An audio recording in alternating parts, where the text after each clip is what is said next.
outro olhar.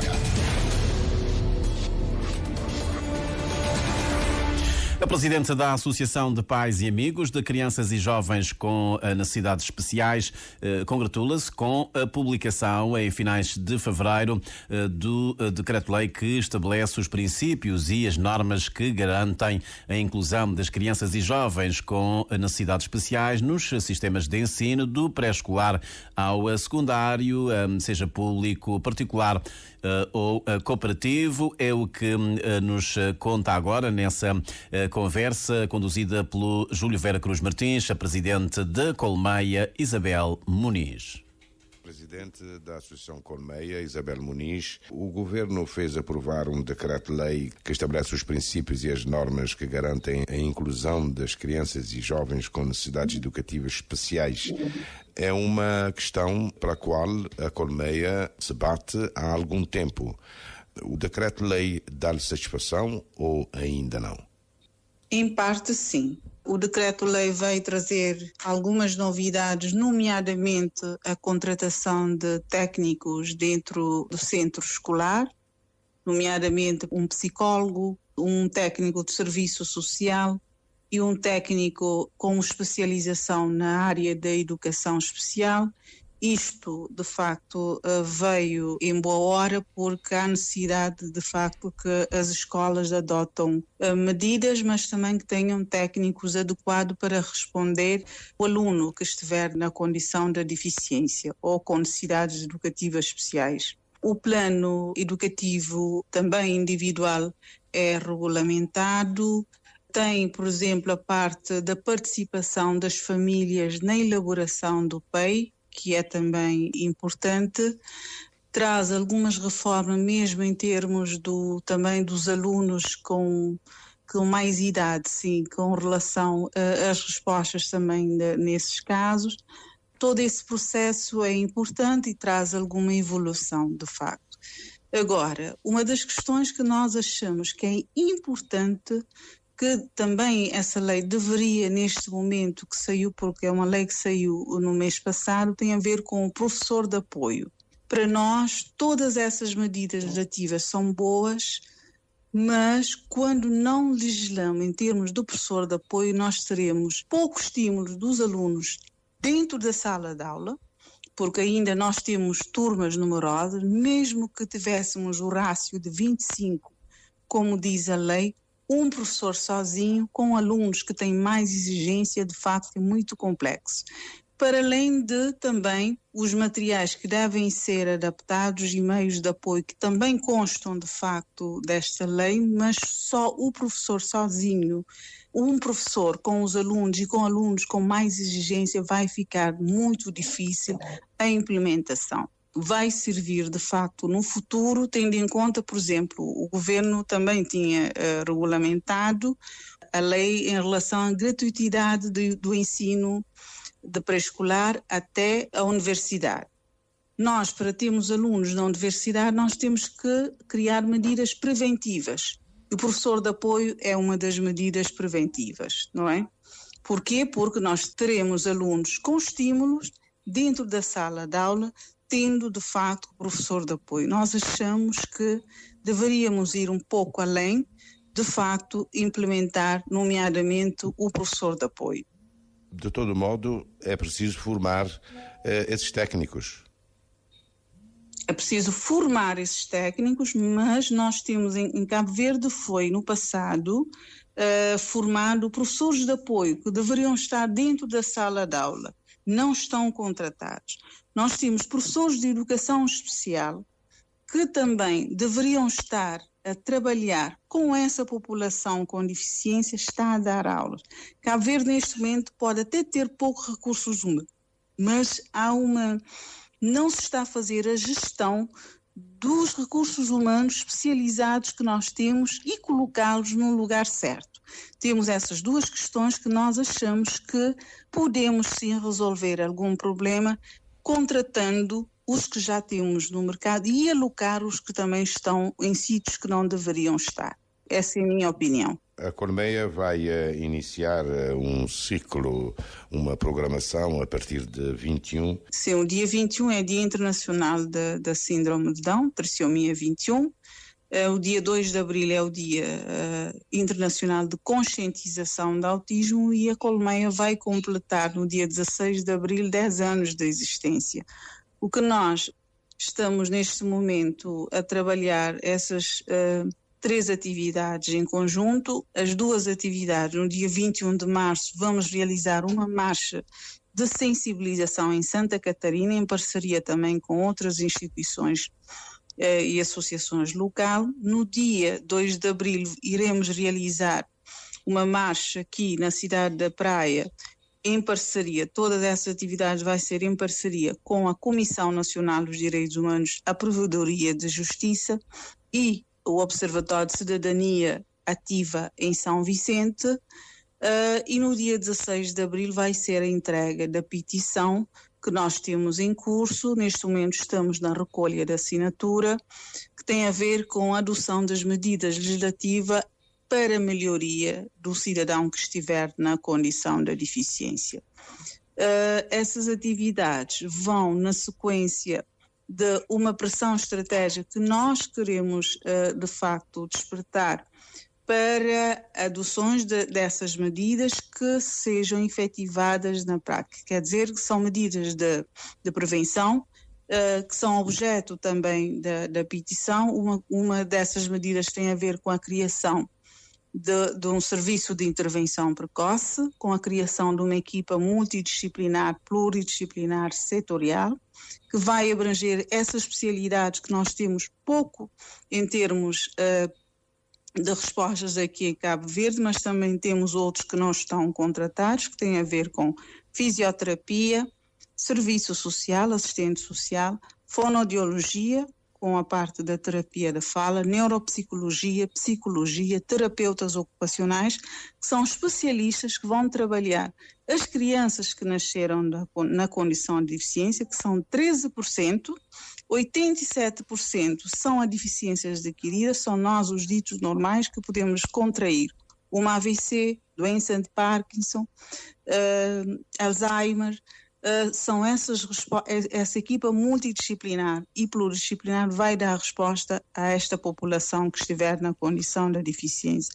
Temos a parte do despiste vocacional, que é trabalhar os jovens que estão na condição da deficiência na inserção socioprofissional, ou seja, nós entendemos que se essas crianças, não é, estivessem estimuladas, já saberiam na fase de adulto se têm ou não condições de ter uma formação superior. Não tendo, nós podíamos trabalhar para que tenhamos pessoas com deficiência com formação profissional. E a outra parte que é importante para todos nós tem a ver com a comparticipação das terapias que ainda não estão cobertas no sistema de proteção social, e o NPS, Sistema Contributivo, e o emprego protegido, que são objeto desta petição, que nós estamos a elaborar todas essas atividades no sentido de fazermos uma pressão para que essas medidas sejam adotadas no nosso país. É preciso ter um inquérito para que se saiba quando estão e onde estão as pessoas afetadas com autismo e síndrome de Down. Sim, o nosso censo, que diz que 29% da população tem algum tipo de deficiência, mas, por exemplo, a parte dos 0 aos 5 anos, o censo não inquire. Não inquire precisamente porque, de facto, nesta fase deve-se fazer a sinalização para se fechar um diagnóstico e ter resultados. Nós, com poucos recursos humanos no país para fazer esse trabalho, naturalmente que temos poucas respostas e, de facto, não estarão contabilizados. É importante, sim, que se saiba quantos são, onde estão, para que se criem estruturas e também respostas especializadas para quem estiver nesta condição. Tem razão. Sim. Qual é a ideia que tem? Há mais do sexo masculino ou feminino? Os estudos mostram que nós temos mais pessoas com deficiência no sexo masculino do que feminino. E no feminino, nomeadamente, por exemplo, em relação ao autismo, é muito mais acentuado do que nos rapazes. Portanto, os estudos nos indicam que a prevalência é no sexo feminino. Nós, por exemplo, temos uma base de dados interno na Colmeia, temos mais de 60% da população masculina na condição de deficiência. A criança vai crescendo, transforma-se em homem ou mulher. E essa mulher com deficiência está isenta de riscos como assédio, como violação? Não, as mulheres com deficiência sofrem mais assédios, sofrem mais violação, sofrem mais discriminação, são muito mais afetadas do que os homens, isso comprovadamente. Nós temos situações gritantes sociais, por exemplo, nós temos casos de o próprio pai violar a filha na condição de deficiência. Há assédio também em relação a essa população. E depois temos uma questão ainda que há problemas em termos, por vezes, de discernimento, não conseguem dizer quando foi, quem foi. Então, essa população está mais penalizada em todos os sentidos e as meninas e as mulheres com deficiência sofrem mais risco do que também. Não é que os homens não sofrem, mas as meninas são muito mais vulneráveis. Nesse sentido. E quais são as propostas da Colmeia? Neste caso, as penas deviam ser agravadas?